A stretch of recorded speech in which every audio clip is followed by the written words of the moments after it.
ഓം കർപ്പണ്യദോഷോപഗതസ്വഭാവകവൃക്ഷാമിത്താം ധർമ്മസുമൂഢചേതഃ യശ്രേയസ്യാ നിശ്ചിതം ബ്രൂഹി തന്മേ ശിഷ്യസ്യേഹം ചാരിമാം താം പ്രപന്നം.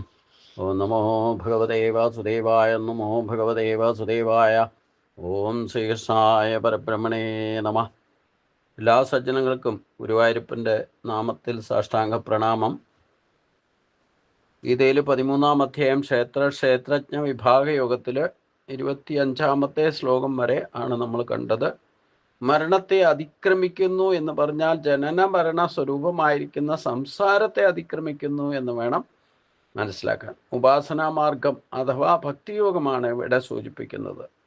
അതായത് മരണത്തെ അതിജീവിക്കുക എന്ന് പറഞ്ഞാൽ ഒരിക്കലും മരണമില്ലാതെ ഇരിക്കുക എന്നല്ല അർത്ഥം. ഇപ്പോൾ ഉള്ള ശരീരം കൊണ്ട് പോയാൽ വീണ്ടും ജനിക്കാതിരിക്കുക. ജനന മരണത്തിന് ഉപരി ഒരു മരണമില്ലായ്മയുണ്ട്. ആ ഒരവസ്ഥയിലേക്ക്, അതായത് ഈ പ്രാരാബ്ധം കാരണം വീണ്ടും വീണ്ടും ജനിക്കണം. പ്രാരാബ്ധങ്ങളില്ലാതെ ആയാൽ പിന്നെ ജനിക്കേണ്ടതായിട്ടില്ല. അതുകൊണ്ട് ആ മരണത്തെ, സംസാരബന്ധനമാകുന്ന മരണത്തെയാണ് നമുക്ക് അതിക്രമിക്കേണ്ടത്. അതറിഞ്ഞാൽ അത് എപ്പോൾ സാധിക്കുന്നോ അതോടുകൂടി അതിനാണ് ഭക്തിയോഗ സാധന. അല്ലാതെ ഭൗതികമായിട്ടുള്ള സിദ്ധികൾക്കോ ഇഷ്ടഭോഗങ്ങൾക്കോ വേണ്ടിയിട്ടായിരിക്കരുത് ഭക്തി. അധികം 99% ഭൗതിക ഭോഗസുഖങ്ങൾക്കും സമാധാനം അന്വേഷിച്ചാണ് ഭഗവാന്റെ അടുത്ത് ചെല്ലുന്നത്.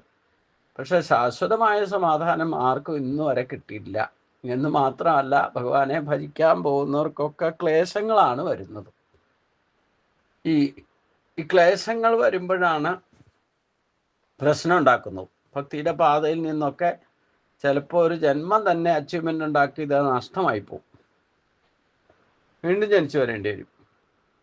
പിന്നെ ഈ വിട്ട് കഴിഞ്ഞാൽ എന്താ കുഴപ്പമെന്ന് ചോദിച്ചു കഴിഞ്ഞാൽ, യഥാർത്ഥ ഭക്തിയോഗത്തിൽ നിന്ന് നിങ്ങൾ എവിടം വരെ എത്തി നിൽക്കുന്നോ അതിന് നഷ്ടമൊന്നും സംഭവിക്കുന്നില്ല.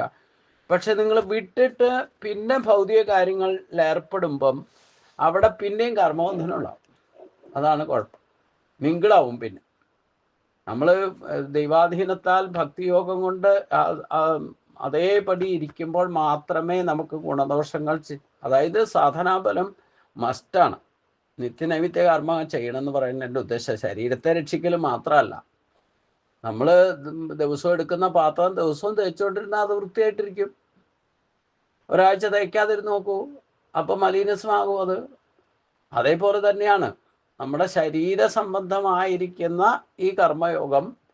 അത് നിത്യയുക്തമായിട്ട് ചെയ്തുകൊണ്ടിരുന്നില്ലെങ്കിൽ ശരീരത്തിനകത്തിരിക്കുന്ന ശരീരത്തിൻ്റെ ഒരു ഘടകമാണ് മൂലപ്രകൃതി, അതാണ് മായ. അത് നിർത്തിയാൽ അപ്പം, നമ്മൾ സാധന നിർത്തിയാൽ അപ്പം അത് കയറി പിടിക്കും. പിന്നെ പ്രാരാബ്ധം ഉണ്ടാവും. അതാണ് ഏറ്റവും വലിയ പ്രശ്നം. എന്നാൽ നമ്മൾ എവിടെ എത്തി നിൽക്കുന്നു, പുതിയതായിട്ടൊന്നും ഉണ്ടാകാതിരിക്കാനേ പ്രശ്നമില്ല. പക്ഷേ പുതിയതായിട്ട് എന്തെങ്കിലുമൊക്കെ നമ്മൾ നിർത്തിയോ പിന്നെ എന്തെങ്കിലും ക്ലേശങ്ങളിലേക്ക് പോകും. അതനുസരിച്ചുള്ള ക്ലേശം കൂടെ ഡിപ്പോസിറ്റ് ആവും. അപ്പോൾ പ്രാരാബ്ധം വർദ്ധിക്കും. അതുകൊണ്ടാണ് ഭഗവാൻ പറഞ്ഞേ, ഒന്നും ആരംഭ സുഹൃത്തും പുതിയതായിട്ടൊന്നും സർവാരംഭ പരിത്യാഗി എന്ന് പറഞ്ഞ എൻ്റെ ഉദ്ദേശം യോ മദ്ഭക്ത സമയപ്രിയ എന്ന് പറഞ്ഞു. സർവാരംഭ പരിത്യാഗി ആയിരിക്കുന്ന ഒരാളെയാണ് എനിക്ക് ഏറ്റവും പ്രിയം എന്ന് പറഞ്ഞു. കാരണം പുതിയതൊന്ന് ആരംഭ സുഹൃത്തം കൊണ്ട് കാണിച്ചാൽ അത് പിന്നെയും ബന്ധനം ഉണ്ടാക്കുന്ന അർത്ഥം. അതുകൊണ്ട് അതിനെയാണ് അതിക്രമിക്കേണ്ടത്.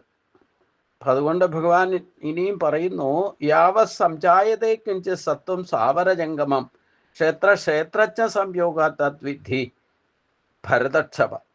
ഭരതക്ഷഭ, അർജുന,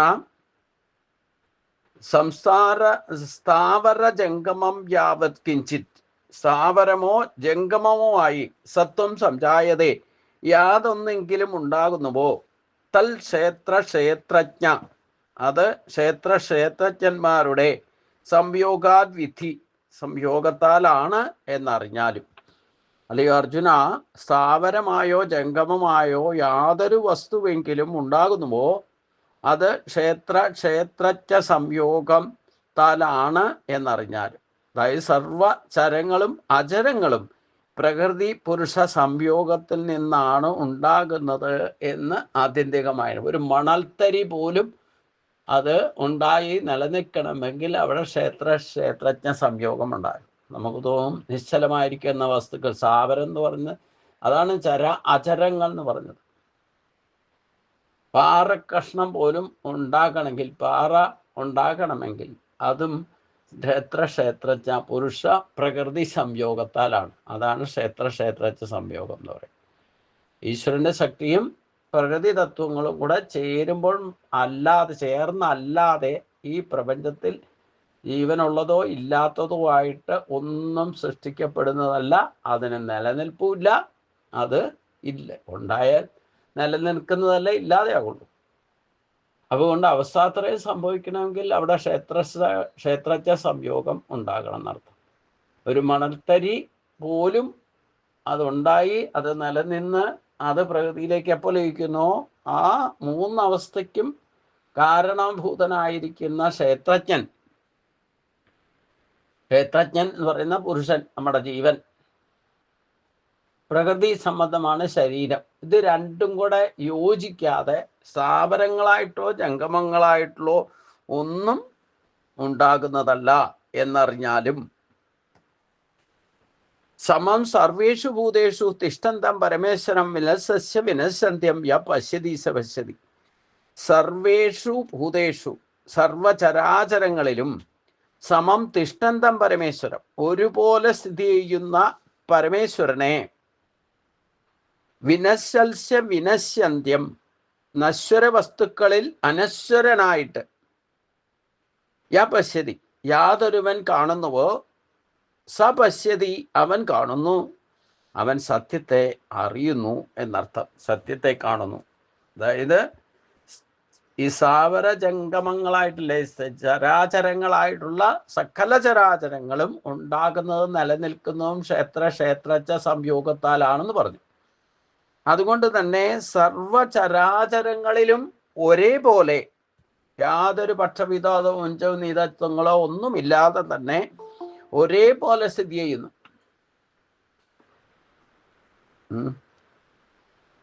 സ്ഥിതി ചെയ്യുന്ന പരമേശ്വരനെ നശ്വര വസ്തുക്കളിൽ അനശ്വരമായിട്ട് കാണുന്നു. അത് ആര് കാണുന്നുവോ അവൻ സത്യത്തെ അറിയും. ഇതിന് നമ്മൾ പുറത്തേക്കൊന്നും പോകണ്ട. നമ്മുടെ ശരീരം നശ്വരം ആണോ? ജീവനാണ്, ശരീരത്തിലിരിക്കുന്ന ജീവനാണ് അനശ്വരമായിട്ടിരിക്കുന്നത്. ശരീരം നശ്വരമാണ്. അപ്പൊ നമ്മുടെ ശരീരത്ത് തന്നെ ഇത് സാക്ഷാത്കരിക്കണം. അത് സാക്ഷാത്കരിച്ചാലേ നമുക്ക് പുറത്തും കാണാൻ സാധിക്കും. അവിടെയാണ് നമുക്കൊക്കെ ഏറ്റവും വലിയ കുഴപ്പം. നമ്മൾ പുറത്തന്വേഷിച്ച് നടക്കും, അകത്ത് സാക്ഷാത്കരിക്കാൻ ശ്രമിക്കൂല. ഇപ്പൊ നമ്മുടെ ഈ പച്ചയായ ശരീരം നശ്വര വസ്തുവാണ്, അതായത് നാശമുള്ളതാണ്.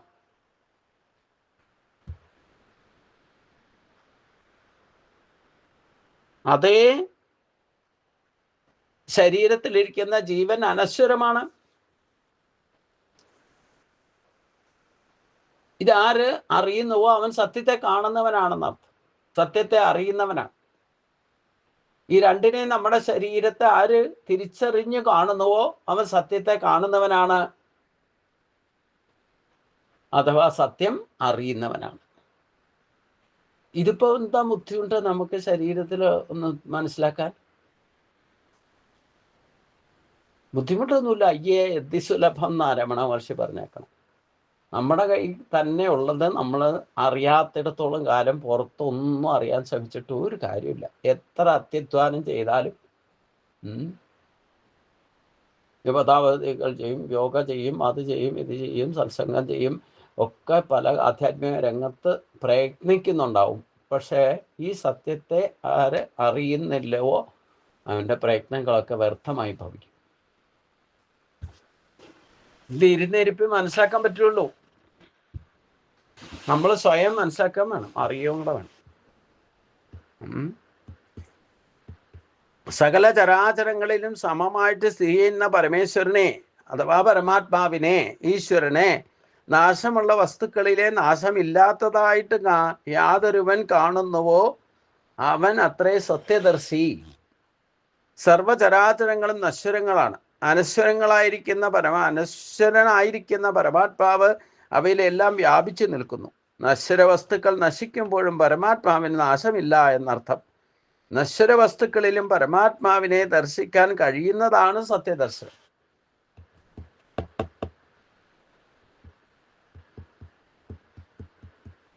നമ്മൾ കിടക്കുമ്പോഴേ ഡള്ളപ്പിൻ്റെ മുകളിൽ കിടക്കുമ്പം മണൽത്തരി കുത്തിയിട്ട് നമ്മുടെ ഉറക്കം ഡിസ്റ്റർബ് ചെയ്യുന്നുണ്ടെങ്കിൽ ഈ മണൽത്തരിയിലും അനശ്വരനായിരിക്കുന്ന ഈശ്വരനുണ്ടെന്ന് മനസ്സിലാക്കണം.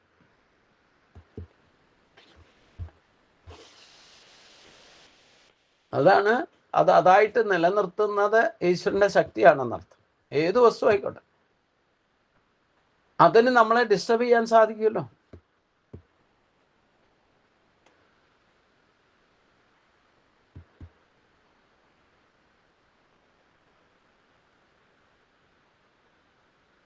അതുകൊണ്ടാണ് ക്ഷേത്രജ്ഞ സംയോഗം ഇല്ലാതെ ഒന്നും നിലനിൽക്കില്ല എന്ന് പറഞ്ഞതിൻ്റെ കാര്യം.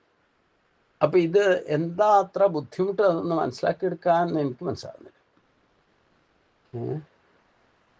അത് അത് ഉൾക്കൊള്ളാത്ത ഇരിക്കുന്നിടത്തോളം കാലം നിങ്ങൾ എത്രയൊക്കെ ആധ്യാത്മികയിൽ പ്രവർത്തിച്ചാലും പ്രയത്നം ചെയ്താലും അതൊക്കെ വ്യർത്ഥമായി ഭവിക്കും എന്നുകൂടി തിരിച്ചറിഞ്ഞോളണം.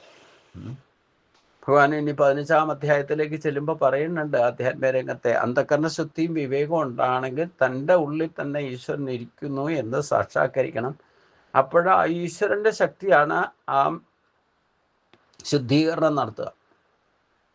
മറ്റേ നമ്മൾ അതിനെ പൂട്ടിക്കെട്ടി വെച്ചിട്ട് നമ്മുടെ സ്വഭാവം കാണിക്കുക. അവിടെയും കാര്യം ശരീരവും കരണം ജീവാത്മാവും കാരണം കർമ്മേന്ദ്രിയങ്ങളും അല്ലെങ്കിൽ പ്രകൃതിയുമാണെന്ന് പറയാം, നമ്മുടെ സ്വഭാവം. അതുകൊണ്ട് സർവചരാചരങ്ങളും അടിവരയിട്ട് മനസ്സിലാക്കുന്ന അശ്വരങ്ങളാണ്.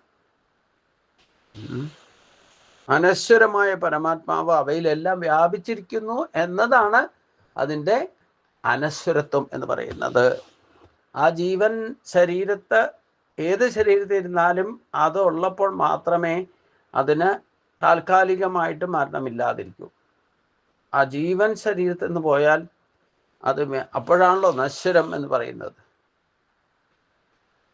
അപ്പോൾ ശാശ്വതമായിരിക്കുന്നത് എന്തെന്ന് മനസ്സിലാക്കി അതിലേക്ക് എത്താനുള്ള ശ്രമമാണ് ഭക്തിയോഗം.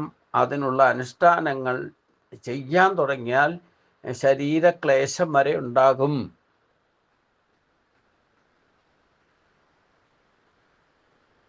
ശരീരക്ലേശം ഉണ്ടാകുമ്പോൾ അതേ കാരണം പറഞ്ഞിട്ട് നിങ്ങൾ മനസ്സോടെ ആണെങ്കിൽ ചിലപ്പോൾ ഈ ജപതപാദികളൊക്കെ ഉപേക്ഷിക്കേണ്ട അവസ്ഥയ്ക്ക് വരും. ചിലപ്പോൾ ചെയ്യാനൊക്കെ തോന്നുന്നുണ്ട്, പക്ഷെ ശരീരം സമ്മതിക്കില്ലെങ്കിൽ എന്ത് ചെയ്യും? ദിവസവും ജപിക്കണതാ. ICUയിൽ കിടക്കുന്ന ഒരമ്മ എൻ്റെ കാണാൻ അവസരം കിട്ടിയപ്പോൾ അമ്മ പറഞ്ഞതാണ്, ഞാൻ ദിവസവും സഹസ്രനാമം ജപിക്കണതാ തിരുമേനി, എനിക്കിപ്പോൾ ജപിക്കാൻ സാധിക്കുന്നില്ല, എന്താ ചെയ്യുക? അത് വല്ലാത്തൊരു വിഷമം ഉണ്ടാക്കുന്നു.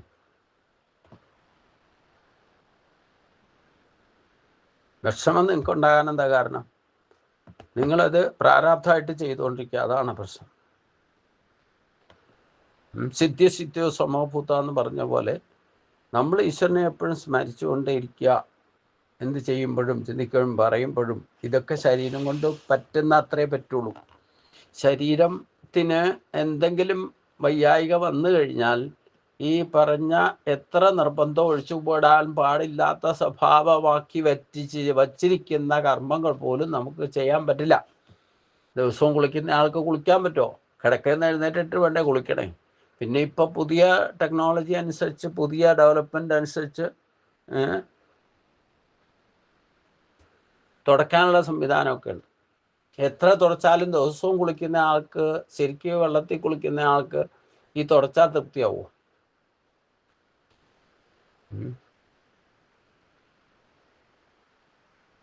ഇതൊക്കെ ശരീര സംബന്ധമാണ്. അപ്പം അതിൽ ബന്ധനത്തിൽപ്പെട്ടാൽ അപ്പോൾ നമ്മുടെ ശരീരത്തിലൂടെ തന്നെ ഈശ്വരനെ സാക്ഷാത്കരിക്കും. നശിക്കാത്ത വസ്തുവിൻ്റെ ഉടമയാണ് നമ്മളാരും. നമ്മൾ പുറത്തേക്ക് അന്വേഷിച്ച് പോയാൽ അവിടെ കാണണമെങ്കിൽ, അവിടെയും നശിക്കാത്ത വസ്തുവിനെ നമുക്ക് കാണണം എന്നുണ്ടെങ്കിൽ നമ്മുടെ ഉള്ളിൽ സാക്ഷാത്കരിക്കാത്തടത്തോളം കാലം നമുക്ക് കാണാൻ പറ്റില്ല. അതേ അനുഭവിച്ചറിഞ്ഞോളണം. അതിന് ശരീരമാണ് മാധ്യമം.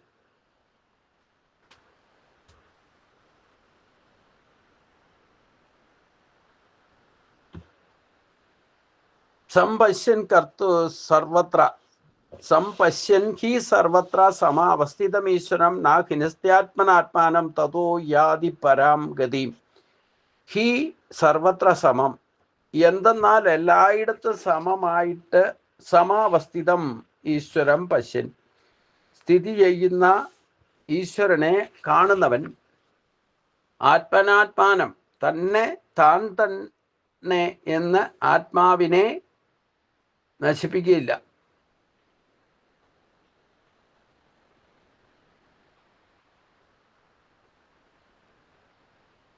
അപ്പോ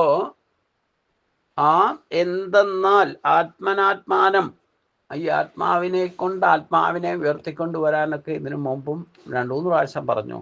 പ്രജകാത് യഥാ കാമാൻ സർവാൻ പാർത്ഥമനോഗതാൻ ആത്മനെ ആത്മനാ തുഷ്ടകസ്ഥിത പ്രജ്ഞം സതോച്യതേ. ആ സ്ഥിതപ്രജ്ഞ ലക്ഷണം പറയുമ്പോൾ തന്നെ ആത്മാവിനെ കൊണ്ട് തന്നെ ഉയർത്തിക്കൊണ്ടുവരും എന്ന് പറഞ്ഞു. ഇതേ കാര്യം തന്നെ 6-ാം അധ്യായത്തിൽ ചെന്നപ്പോൾ കുറച്ചുകൂടെ സ്ട്രോങ് ആയിട്ട് പറഞ്ഞു, ഉദ്ധരേത് ആത്മനാത്മാനം എന്ന് പറഞ്ഞു. ഇവിടെ ശരീരത്തെ പറ്റി പറയുമ്പോഴും പറഞ്ഞു ആത്മനാത്മാനം, തന്നെത്താൻ ആത്മാവിനെ നഹസ്തി നശിപ്പിക്കുന്നില്ല, നശിപ്പിക്കാനായിട്ട് സാധിക്കുക. ആര് വിചാരിച്ചാലും ആത്മാവിനെ നശിപ്പിക്കാൻ പറ്റില്ല. അപ്പൊ പിന്നെ തന്നെത്താൻ എങ്ങനെ ആത്മാവിനെ നശിപ്പിക്കുക? പക്ഷെ ഇതിന് കാരണമായിരിക്കുന്ന ഈ ശരീരത്തെ നശിപ്പിക്കാം. അതുകൊണ്ടാണ് ഞാൻ ആവർത്തിച്ച് ആത്മഹത്യ എന്ന പദം തന്നെ നമ്മൾ വ്യർത്ഥമായിട്ട് ഉപയോഗിക്കുക. ആത്മാവിനെ ഹനിക്കാൻ ഒരിക്കലും ആർക്കും സാധ്യമല്ല. അതുകൊണ്ട് എന്തെന്നാൽ എല്ലായിടത്തും സമമായി ചെയ്യുന്ന ഈശ്വരനെ കാണുന്നവൻ തന്നെത്താൻ ആത്മാവിനെ നശിപ്പിക്കുന്നില്ല, നശിപ്പിക്കാൻ ശ്രമിച്ചാൽ സാധിക്കുകയുമില്ല. അതിനാൽ അവൻ പരമഗതിയെ മോക്ഷത്തെ പ്രാപിക്കും. നാശരഹിതമായിരിക്കുന്ന ആത്മാവിനെ ആർക്കും നശിപ്പിക്കാൻ കഴിയുന്നതല്ല. എന്നാൽ അജ്ഞാനികൾ അനാത്മാവിനെ ദേഹി ആത്മാവായി ധരിച്ച് ശരീര മനോബുദ്ധികളിൽ ഭ്രമിച്ച് അതിനെ നശിപ്പിക്കുകയും മറ്റൊന്നിനെ സ്വീകരിക്കുകയും ചെയ്യും. അവിടെ നശിപ്പിച്ചാലും കാര്യമില്ല. പിന്നെ ഒരൊറ്റ കാര്യം എന്താന്ന് വെച്ച് കഴിഞ്ഞാൽ, അതിലും ഉണ്ടൊരു കാര്യം എന്താന്ന് വെച്ച് കഴിഞ്ഞാൽ, ഈ പഴയത് നശിപ്പിച്ച് കളഞ്ഞാലേ ശരീരം നശിപ്പിക്കാൻ പറ്റുള്ളൂ. പക്ഷേ ജീവാത്മാവ് അന്നും ഇന്നും ഒന്ന് തന്നെ ആണെങ്കിലും വേണ്ടില്ല, ഈ പഴയത് ആണ് നമുക്ക് ജീവാത്മാവ് തന്നെ ഓർമ്മയൊക്കെ ഉണ്ടാക്കി തരുന്നത്. പക്ഷെ പഴയത് ജന്മത്തെപ്പറ്റി യാതൊരു ഓർമ്മയും തരില്ല.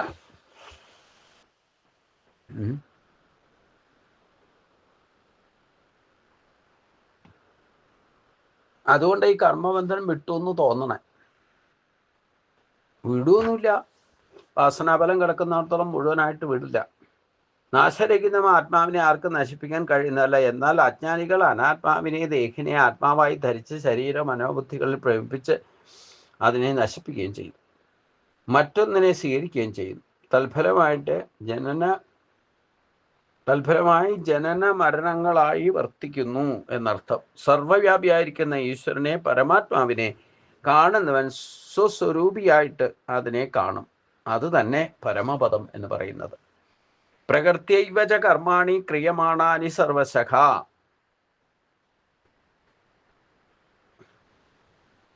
ഈ അനാത്മാവെന്ന് പറയുന്നത് നമ്മുടെ ദേഹത്തെയാണ്. അത് അജ്ഞാനികളാണ് അത് തന്നെയാണ് പ്രാധാന്യം കൊടുക്കുക, ശരീരത്തിന് പ്രാധാന്യം കൊടുക്കുക. ആ ദേഹാഭിമാനിയായിട്ട് വർത്തിക്കുന്നവൻ പരമാത്മ തത്വത്തെ അറിയാൻ പാടില്ലാത്തതുകൊണ്ട് അവനെയാണ് അജ്ഞാനി എന്ന് വിളിക്കുന്നത്. അവൻ എന്തുകൊണ്ട് ഇത് അറിയുന്നില്ല? ശരീര മനോബുദ്ധികളെ ഭ്രമിച്ചിട്ട് അതിനെ നശിപ്പിക്കുകയും ചെയ്യും, മറ്റൊന്നിനെ സ്വീകരിക്കുകയും ചെയ്യും.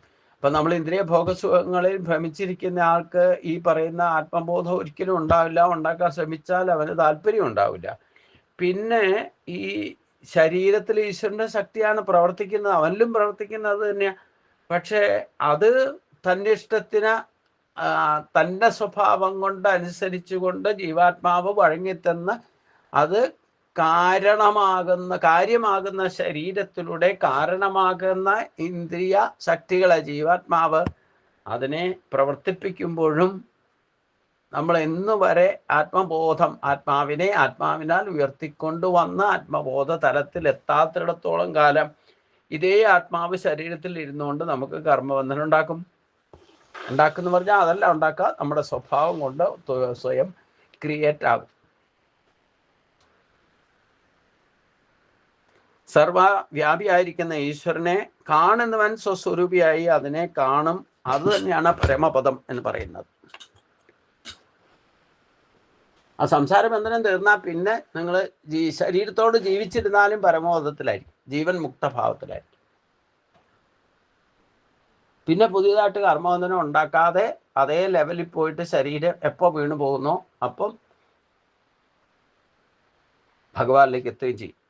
പ്രകൃത്യൈവച കർമാണി ക്രിയമാണാനി സർവശഃ യ പശ്യതി തദാത്മാനം അകർത്താരം സമശ്യയി. സർവശ കർമാണി, എല്ലാ പ്രകാരത്തിലുമുള്ള കർമ്മങ്ങളും പ്രകൃത്യ ഏവ ക്രിയമാണാനി, പ്രകൃതിയിൽ തന്നെ ചെയ്യപ്പെടുന്നു എന്നും, തഥാ ആത്മാനം അകർത്താരം, അപ്രകാരം ആത്മാവിനെ ഒന്നും ചെയ്യാത്തവനെന്നും,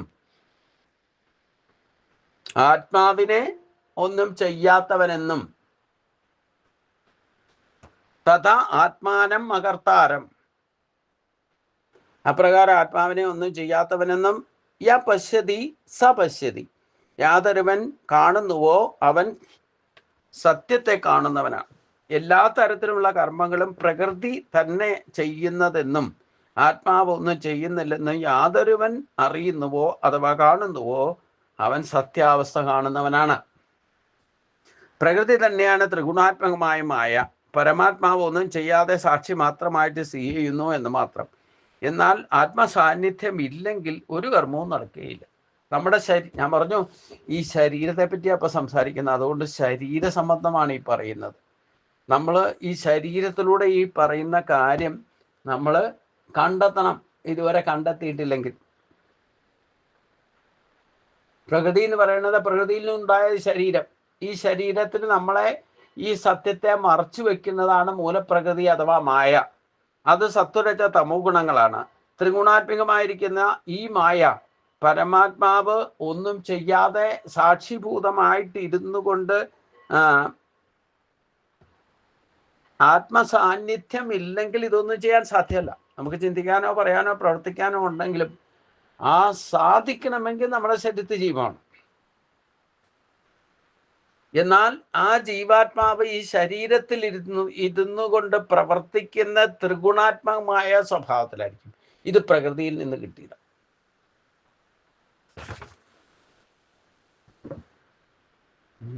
പ്രകൃതി എന്ന് പറഞ്ഞാൽ ഏറ്റവും കുഴപ്പമുണ്ടാക്കുന്ന സാധനം 24 ഘടകങ്ങളിൽ ബാക്കി കൊണ്ട് ഒന്നൊക്കെ അത് അതേ സെല്ലിൽ നിൽക്കും. പക്ഷേ നമ്മുടെ സ്വഭാവം ക്രിയേറ്റ് ചെയ്യുന്ന സാധനം ഈ മായ. അതാണ് കൾച്ചർ ഡെവലപ്പ് ചെയ്യുക. ഇത് 3 സാധനവും ഈ പ്രപഞ്ചത്തിലെ എല്ലാ ചരാചരങ്ങളിലും ഈശ്വരൻ്റെ സാന്നിധ്യം എവിടെയുണ്ടോ അവിടെ മായ ഉണ്ടാവും. അതാണ് നമ്മുടെ കരിനിഴലായിട്ട് എവിടെ പോയാലും വെളിച്ചമുണ്ടോ അപ്പം നമ്മുടെ നിഴൽ വീഴും. ഈ നിഴലാണ് മായ. ഈ നിഴലിനെ ഒഴിവാക്കാൻ പറ്റുമോ? എന്നാൽ എപ്പോഴും നമ്മൾ നിഴൽ നോക്കിയാണോ നടക്കണേ? അതുമല്ല, നിഴലെ എപ്പോഴും അവഗണിച്ചാണ് നടക്കണേ. ഈ നിഴലാണ് മായയായിട്ട് കൂടിയേക്കുന്നത്. മൂലപ്രകൃതി എന്ന് പറയും മായയായിട്ട് കൂടിയേക്കുന്നത്. ഇത് ശരീരം ഉള്ളിടത്തോളം കാലം ഉണ്ടാവും. ശരീരബോധം വിട്ടാലേ ഈ നിഴല് പിന്നെ ഉണ്ടെങ്കിൽ തന്നെ കാണില്ല. ആ സ്റ്റേജിലെത്തുന്നവരാണ് ചില ആൾക്കാർ. ചില ദിവ്യപുരുഷന്മാരെ ഫോട്ടോ എടുത്താൽ കിട്ടില്ല. ഒരു ക്യാമറയ്ക്കും ഫേസ് ചെയ്യാൻ പറ്റില്ല. അങ്ങനെയുള്ളവരും ഉണ്ട്. പിന്നെ അവർക്ക് ഫോട്ടോ എടുക്കാൻ സാധിക്കുക എങ്ങനെ? അവരുടെ അനുവാദം ഉണ്ടെങ്കിൽ മാത്രം. അവരുടെ പെർമിഷൻ ഇല്ലാതെ നമ്മൾ അറിയാതെ ക്യാമറയും കൊണ്ട് പോയിട്ട് ക്ലിക്ക് ചെയ്താൽ ക്യാമറയുടെ പിക്ചറിൽ ഈ വ്യക്തിയുടെ ശരീരം പതിയില്ല. പൂർണ്ണമായിട്ട് ആത്മതലത്തിലേക്ക് സൂക്ഷ്മ ശരീരത്തിൽ തന്നെ വർത്തിക്കാനുള്ള കഴിവ് ഈ ജീവാത്മാക്കൾക്ക് ഉണ്ടെന്നർത്ഥം. അതുകൊണ്ടാണ് നമുക്ക് ഈ പച്ചയായ ശരീരത്തിൻ്റെ ഫോട്ടോ എടുക്കാൻ പറ്റും, ആത്മാവിൻ്റെ ഫോട്ടോ എടുക്കാൻ പറ്റും. ആത്മസ്വരൂപം നിറഞ്ഞു കഴിഞ്ഞാൽ പിന്നെ അതിൻ്റെ ഫോട്ടോ എടുക്കാൻ പറ്റില്ല. അങ്ങനെയുള്ള ആൾക്ക് നിഴലും ഉണ്ടാവില്ല.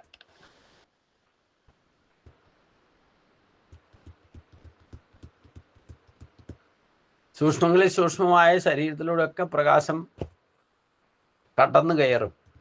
അപ്പോൾ പിന്നെ നിഴലെങ്ങനെയാ?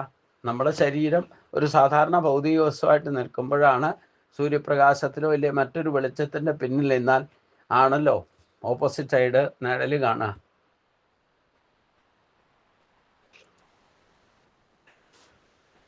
ആത്മതലത്തിലേക്ക് ഉയർന്ന് ആത്മാവ് അനുസരിച്ച് അസ്ട്രബോഡിയും കൊണ്ട് സൂക്ഷ്മ ശരീരം, ഈ സ്ഥൂല ശരീരത്തിൽ നിന്ന് അസ്ട്രബോഡിയിലേക്ക്, അതേ സൂക്ഷ്മ ശരീരത്തേക്ക് ട്രാൻസ്ഫർ ചെയ്തിട്ട് ആകാശമാർക്കൊക്കെ സഞ്ചരിക്കാൻ പോകുന്ന ആൾക്ക് ഈ ശരീരത്തെ പ്രത്യക്ഷമാക്കാൻ അപ്രത്യക്ഷമാക്കാനൊക്കെ സാധിക്കും.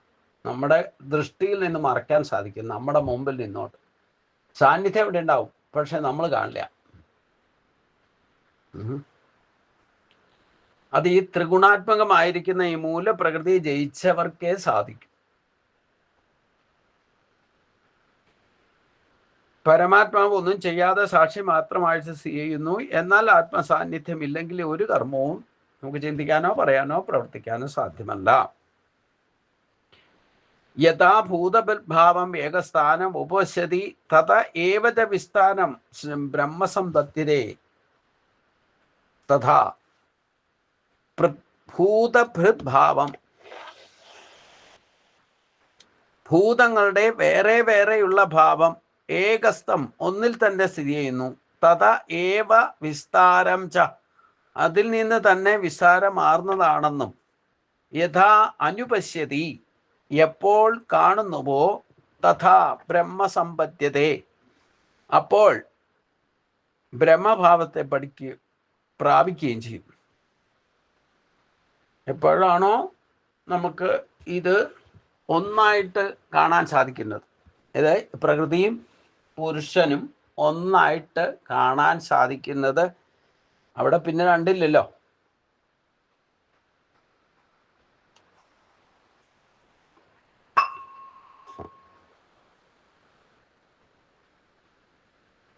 ഭൂതങ്ങളുടെ വേറെ വേറെ ഉള്ള ഭാവം ഒന്നിൽ തന്നെ സ്ഥിതി ചെയ്യുന്നു എന്നും അതിൽ നിന്ന് വിസ്താരമാർന്നതാണെന്നും ഒരുവൻ എപ്പോൾ കാണുന്നുവോ, അതായത് അദ്വൈത അനുഭൂതി ആർക്ക് എപ്പോഴുണ്ടാകുന്നുവോ അവൻ ബ്രഹ്മഭാവത്തെ കാണുന്നു. തൻ്റെ ആത്മാവും സർവഭൂതാന്തരാത്മാവും ഏകമെന്ന സമ്യക് ദർശനം ലഭിക്കുമ്പോൾ അപ്പം ബ്രഹ്മഭാവത്തിലെത്തും, അഥവാ പരമാത്മഭാവത്തിലെത്തും, അഥവാ ഈശ്വരഭാവത്തിലെത്തുന്നു. അവൻ ബ്രഹ്മം തന്നെയായി തീരുന്നു. അവിടെ തന്മയീഭാവം വരും. തന്മയീഭാവം എന്ന് വരണോ അന്ന് വരെ നമുക്ക് ഈ സംസാര ബന്ധനത്തിൽ നിന്ന് മുക്തിയില്ല എന്നർത്ഥം.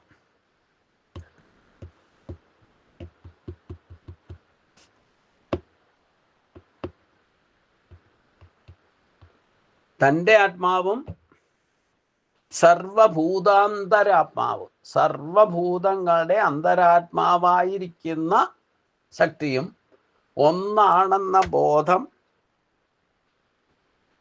അതാണ് ബ്രഹ്മാത്മ ഐക്യം എന്ന് പറയുന്നത്. ശിവശക്തി ഐക്യം എന്ന് പറയുന്നത് അത് തന്നെ. അനാദിത്വാൽ നിർഗുണത്വാൽ പരമാത്മായം അവ്യയം ശരീരസ്ഥോപി കൗന്ദേയ ന കരോതി ന ലഭ്യതേ.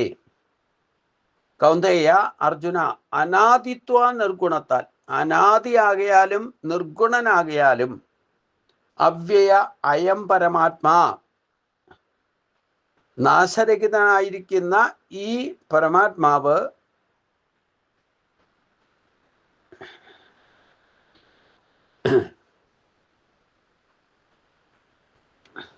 അനാദിത്വാൻ നിർഗുണത്വാൻ പരമാത്മായം അവ്യം ശരീരസ്ഥോപി കൗന്ദേയ ന കരോതി ന ലഭ്യതേ.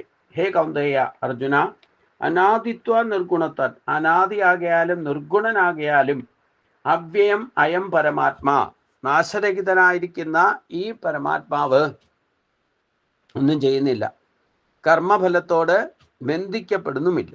ആത്മാവ് അകർത്താവാകിയാൽ കർമ്മഫലത്തോട് ബന്ധിക്കപ്പെടുന്നുമില്ല.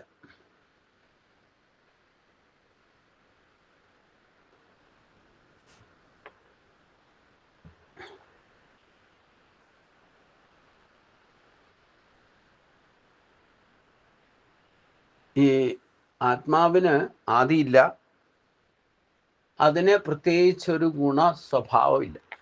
ഗുണാതീത ഭാവത്തിൽ ആത്മാവ് അർപ്പിക്കുക. ഇതെന്നിലും നിങ്ങളിലൊക്കെ ഉള്ള ആത്മാവിന് മാത്രമായിട്ടൊരു നിഴലും പതിയില്ല.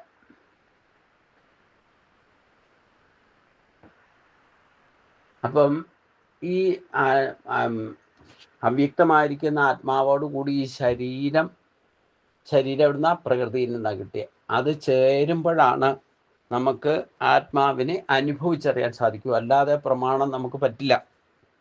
കാരണം എന്താ? ആത്മാവ് എല്ലാ സ്ഥിതിയിലും എല്ലായിടത്തും എല്ലാ ചരാചരങ്ങൾ വരെ അതിൻ്റെ ഉള്ളിലായിരിക്കുന്നത്. പക്ഷെ അവ്യക്ത സ്വരൂപമായിട്ട് ആർക്കും കണ്ടുപിടിക്കാൻ പറ്റുകയില്ല. വസ്തുക്കളിൽ നാശമില്ലാത്തവനായിട്ട് യാതൊരുവൻ കാണുന്നുവോ, ചരാചരങ്ങളിൽ സമമായിട്ടിരിക്കുന്നത് കാണാൻ സാധിക്കുന്നുവോ, അദ്വൈത അനുഭൂതി രണ്ടായിരിക്കുന്നത് ഒന്നായി കാണാൻ സാധിക്കുന്നുവോ, അത് ശരിക്കും ഒന്നായി കാണുന്ന അവസ്ഥയിലേക്ക് എത്തിയാൽ നമുക്ക് ശരീര സംബന്ധമായിരിക്കുന്ന മായ ബാധിച്ചിരിക്കുന്നത് കൊണ്ടാണ് ഈ ഗുണവും ദോഷവും ശരിയും തെറ്റും ലാഭവും നഷ്ടവും ജയവും പരാജയവും ഒക്കെ മനസ്സിലായില്ല എന്നൊക്കെ പറയാൻ കാരണം.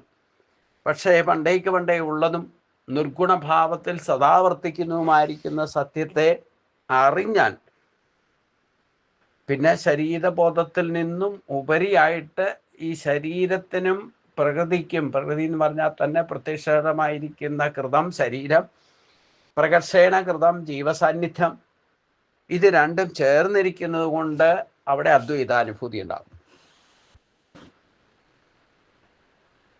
നമ്മുടെ ശരീരം കൊണ്ട് തന്നെ ഇതിന് സാക്ഷിക്കാം. അദ്വൈതാനുഭൂതിയിലേക്ക് എത്താൻ നമ്മുടെ ശരീരവും ജീവനും ഒന്നിൽ നിന്ന് തന്നെ ഉണ്ടായിട്ടുള്ളതാണെന്ന് ഉറപ്പിച്ചുകൊണ്ട് അതൊന്നായി കാണാൻ ശ്രമിക്കണം.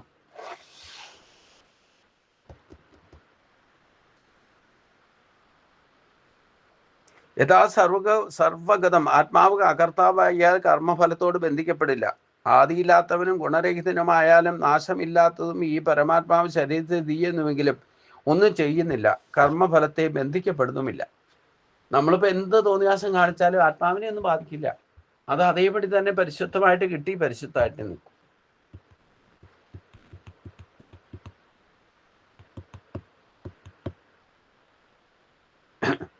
യഥാ സർവഗതം സൗഷ്മ്യാത് ആകാശം നോ ബലിപ്യതേ സർവത്ര അവസ്ഥിതോ ദേഹേ തദാത്മാനോ ബലിപ്യതേ. സർവഗതം ആകാശം, സർവത്ര വ്യാപിച്ചിരിക്കുന്ന ആകാശം സൗഷ്മ്യാത് സൂക്ഷ്മത്വം ഹേതുവായിക്കൊണ്ട് യഥാ ന ഉപലഭ്യതേ എപ്രകാരം ലേപനം ചെയ്യപ്പെടുന്നില്ലോ തഥാ സർവത്ര ദേഹിമേ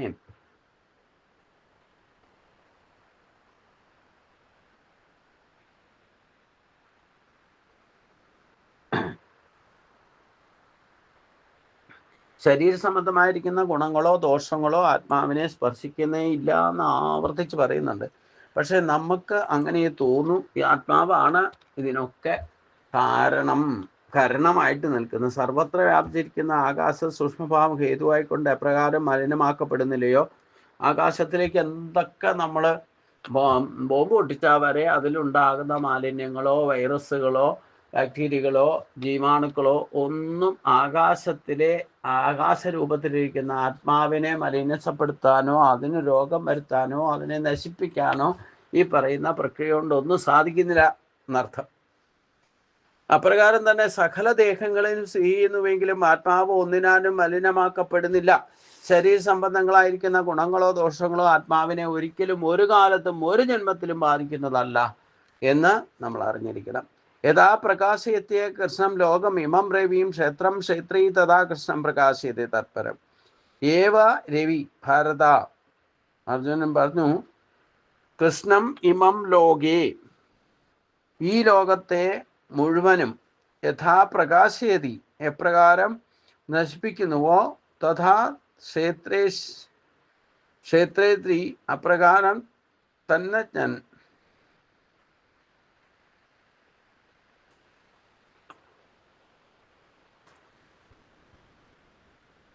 ആത്മപ്രകാശത്താൽ ശരീരത്തെ പോലും പ്രകാശിപ്പിക്കാൻ സാധിക്കും. സൂര്യൻ നല്ലതും ചീത്തയുമായിരിക്കുന്ന എല്ലാറ്റിനെയും പ്രകാശിപ്പിക്കുന്നുണ്ടല്ലോ. എന്നാൽ ആ വസ്തുക്കൾ ആ വസ്തുക്കളുടെ ഗുണമോ ദോഷമോ സൂര്യനെ സ്പർശിക്കുന്നേയില്ല. അതേപോലെ എല്ലാ ശരീരങ്ങളും പ്രവർത്തിക്കുന്ന ആത്മാവിനെയും ശരീരങ്ങളുടെ ഗുണദോഷങ്ങളെയും ആത്മാവിനെ ഒരിക്കലും സ്പർശിക്കുന്നില്ല. ക്ഷേത്രജ്ഞ സംയോഗ തദ്വിധി ക്ഷേത്രജ്ഞയോരേവം അന്തരം ജ്ഞാനചക്ഷുഷ ഭൂതപ്രകൃതിമോക്ഷം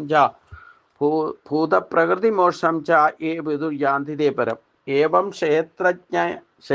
ക്ഷേത്രജ്ഞയോ ഇപ്രകാരം ക്ഷേത്രജ്ഞൻ അന്തരം ഹി ദേവഭേദത്തെയും ഭൂതപ്രകൃതി മോക്ഷം ച ഭൂതങ്ങൾക്ക് പ്രകൃതിയിൽ നിന്നുള്ള മോക്ഷത്തെയും ജ്ഞാനചക്ഷുഷ ഏ വിധും ജ്ഞാനമാകുന്ന ദൃഷ്ടിയിൽ യാതൊരുവൻ അറിയുന്നുവോ തേ പരം യാന്തി അവർ പരമപദം പ്രാപിക്കുന്നു. ഇപ്രകാരം ക്ഷേത്രവും ക്ഷേത്രജ്ഞനും തമ്മിലുള്ള ഭേദത്തെയും ഭൂതങ്ങൾക്ക് ജീവരാശികൾക്ക് പ്രകൃതി സംബന്ധമായിരിക്കുന്ന മോക്ഷത്തെയും ജ്ഞാനമാകുന്ന കണ്ണുകൊണ്ട് ആരറിയുന്നുവോ അവൻ പരമപദം പ്രാപിക്കുന്നു. ക്ഷേത്രത്തെയും ക്ഷേത്രജ്ഞനെയും സംബന്ധിച്ച ഈ വിചാരം ആത്മാവിനെയും അനാത്മാവിനെയും വേർതിരിച്ചറിയുന്നതിന് വേണ്ടിയിട്ടാണ് എന്ന് പറഞ്ഞുകൊണ്ടാണ് ഈ 13-ാമത്തെ അധ്യായം അവസാനിപ്പിക്കുന്നത്. ഇതിൽ നമ്മൾ പ്രധാനപ്പെട്ടായിട്ട് ചിന്തിക്കേണ്ടത് ഞാൻ പറഞ്ഞിട്ടുണ്ട്. 7-ാമത്തെ ശ്ലോകം തൊട്ട് 11-ാമത്തെ ശ്ലോകം വരെ 5 ശ്ലോകങ്ങൾ ഈ അധ്യായത്തിൻ്റെ എസൻസാണ്. ഇത് നമ്മുടെ ശരീരം കൊണ്ട് തന്നെ സ്വഭാവത്തിലൂടെ സാക്ഷാത്കരിക്കണം.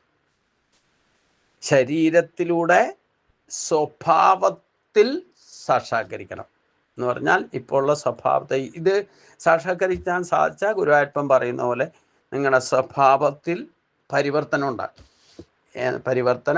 ഉണ്ടായി എന്ന് പറയാം. എപ്പം ഏത് ജന്മത്തിൽ സാധിക്കുന്നോ അപ്പോഴേ ഈശ്വരൻ്റെ പ്രീതി നേടാനും സാധിക്കും. ഭഗവാൻ പറഞ്ഞത് കേട്ട് നടക്കുന്നവരോട് ഭഗവാന് വലിയ ഇഷ്ടമാണെന്ന് പറഞ്ഞു. ഇതി ശ്രീമദ് ഭഗവത്ഗീതാസു ഉപനിഷത്സു ബ്രഹ്മവിദ്യായാം മോക്ഷശാസ്ത്രേ ശ്രീകൃഷ്ണാർജുന സംവാദേ ക്ഷേത്രജ്ഞ വിഭാഗയോഗോ നാമ 13-ാധ്യായ. സർവത്ര ഗോവിന്ദനാമ സങ്കീർത്തനം. ഗോവിന്ദ ഹരി ഗോവിന്ദ.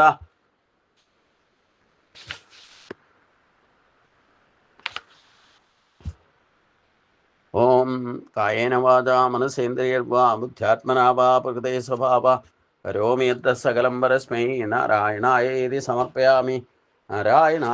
സമർപ്പയാമി. ഓം പീതാംബരം കരവിലാസംഖചക്രം കമോദകീം സരസ്യം കരുണാസമുദ്രം രാധാസഖായമതിസുന്ദരമന്ദഹാസം വാതാലയേശമനിശം മൃതിഭാവയാമി. നാരായണ നാരായണ നാരായണ നാരായണ നാരായണ നാരായണ നാരായണ നാരായണ നാരായണ നാരായണ നാരായണ നാരായണ നാരായണ നാരായണ നാരായണ. ഗുരുവായൂരപ്പാ ശരണം. ശ്രീ ഗുരുവായൂരപ്പാ ശരണം.